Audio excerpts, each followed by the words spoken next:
So this guy was a retired Navy SEAL, and he came away with the top 10 things that he would want anyone to know. And so I'm going to share. I think I'm going to stretch this out. I think I'm going to do over the course of however long it takes me to communicate them until we finish, because all of them were very profound out of training, and I think they'll share some things with us that make life a little bit more practical. I like the word practical. So here we go. Basic SEAL training is 6 months of long, torturous runs in the soft sand, and I want you to visualize this. Runs in the soft sand, long runs, midnight swims in cold water off San Diego, obstacle courses, unending calisthenics, days without sleep, and always being cold, wet, and miserable. 6 months of that. Say 6 months. So I can know that you're listening to me. Half a year of running on soft sand. Long runs on soft sand. Anybody ever tried to run on sand? You owe it to yourself. I didn't see many hands go up, but you owe it to yourself to go out there and run on some soft sand, especially when it's hot. 6 months, half a year of long, torturous runs on soft sand, midnight swims in cold water, obstacle courses. Now, there's no way to fathom that unless you're going to recall something from television. Obstacle courses, unending calisthenics, jumping jacks, push-ups, sit-ups, knee-ups, whatever it is, calisthenics. Say unending. Unending. That means it don't stop.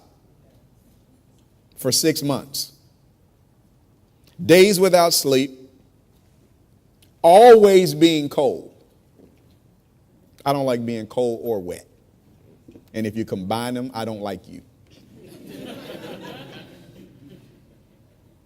I can take them separate, but don't combine them, because that's just bad. So being cold, wet, and miserable. It is 6 months of being constantly harassed by professionally trained warriors who seek to find the weak of mind and body and eliminate them from ever becoming a SEAL. Say, wow. Wow.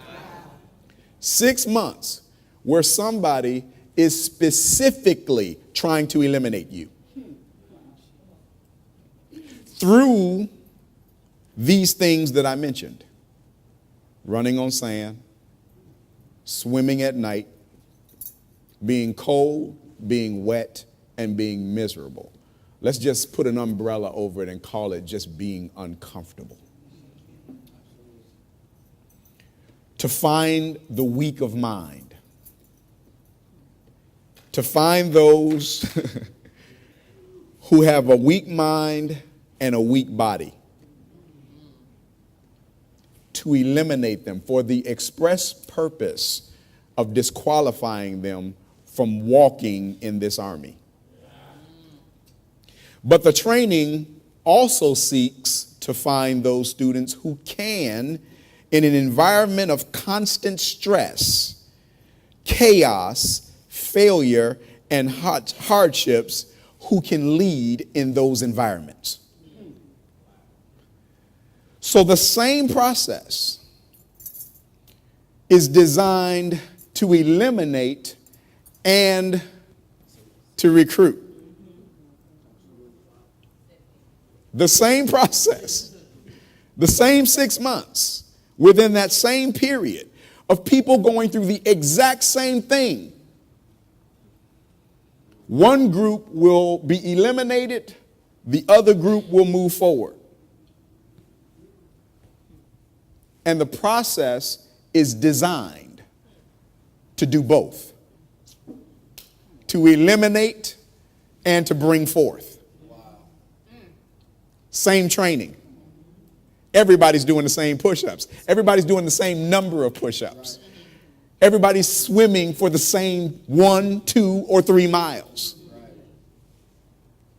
But the weakened mind and the weakened body are going to drop out.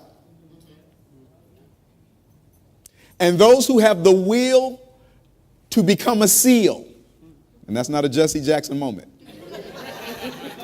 Those who have the will, I'm not going to say it again because I feel silly now.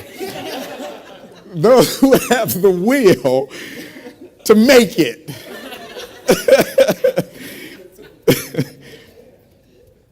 are going to make it at the end of that 6-month period.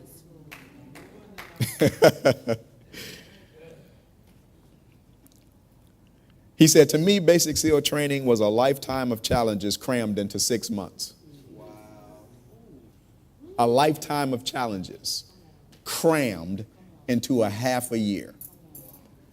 And it's just not things happening.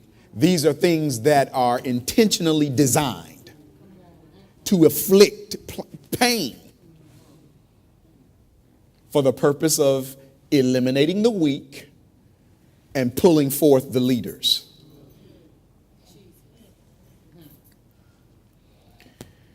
Every morning in Basic SEAL training, my instructors, who at the time were all Vietnam veterans, would show up in my barracks room, and the first thing they would inspect was your bed. If you did it right, the corners would be square, the covers would be pulled tight, the pillow would be centered just under the headboard, and an extra blanket would be folded neatly at the foot of the rack. Rack meaning bed.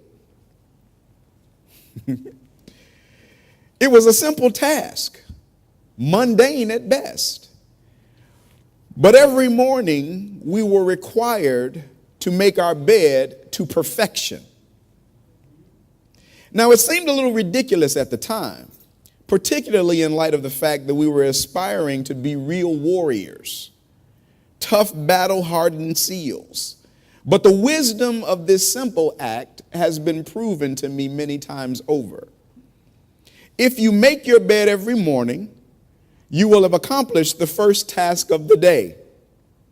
It will give you a small sense of pride, and it will encourage you to do another task, and another, and another.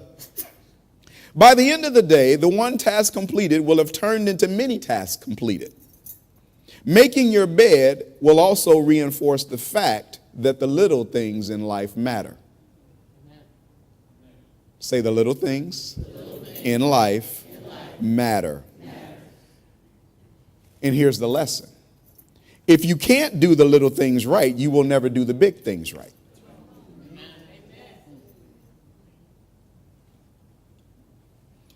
And if by chance you have a miserable day, you will come home to a bed that is made. A bed that you made. And a made bed gives you encouragement that tomorrow will be better. So here's lesson number 1.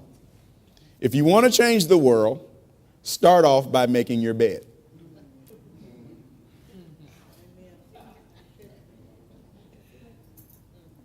Why would you make your bed? Because the little things matter. The mundane places of starting out matter. That's why we don't despise small beginnings, because you got to begin somewhere. And when you begin, it's those beginnings that are going to teach you most of what you need to know to stay in the game.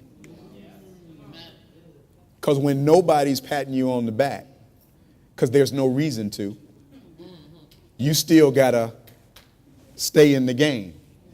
And you still got to perform at your best when you don't have the best.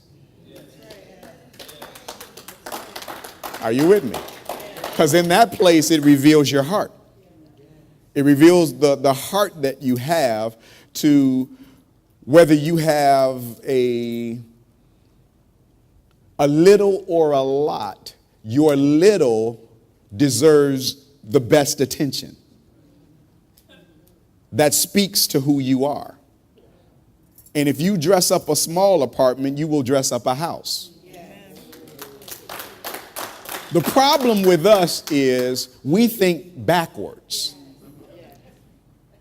We want the finish line before the start line.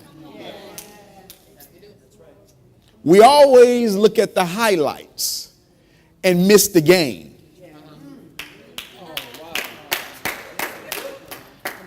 I mean, that's the best part of the news. I missed the game. I want to see what happened. So I go and I look at the highlights.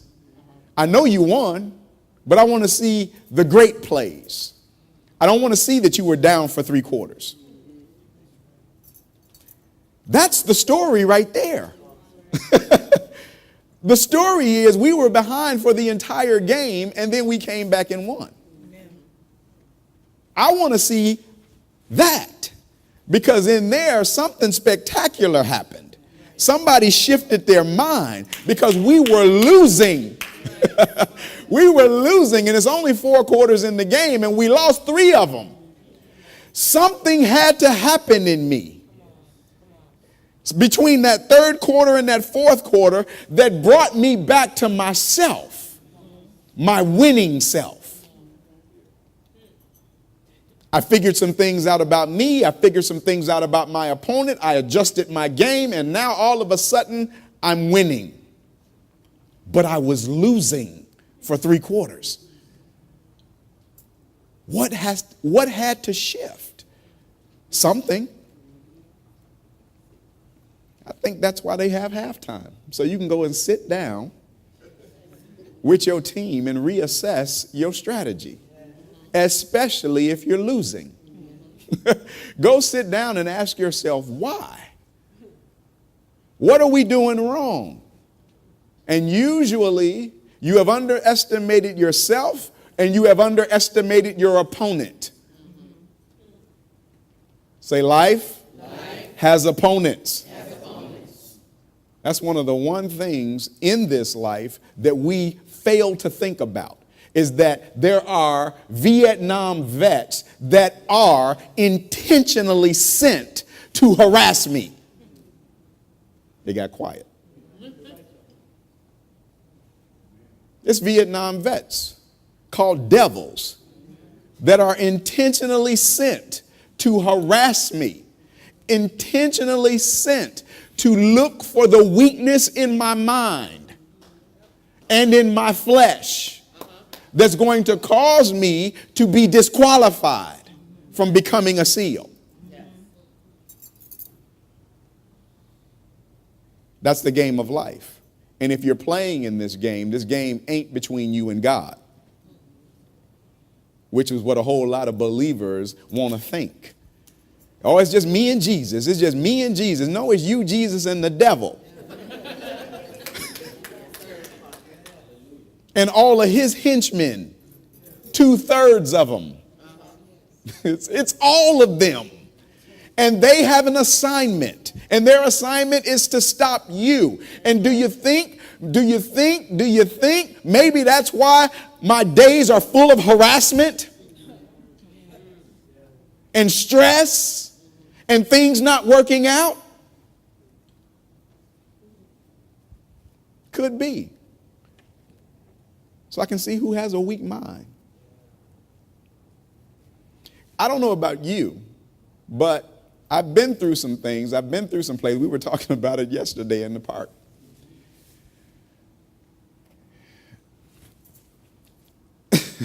Satan's number one weapon against me is to frustrate me. Because I'm a solution-minded person. I like to solve things. I like to find the solution. And so when I do something and it doesn't work, I get so frustrated. Like, this doesn't make sense. It's supposed to work. So his number one, his meaning Satan, his number one weapon that is always pointed my way is to sabotage a plan so that I can take it from there. I'm going to say that again. I said sabotage a plan so that I can take it from there, watch this, with my weak mind.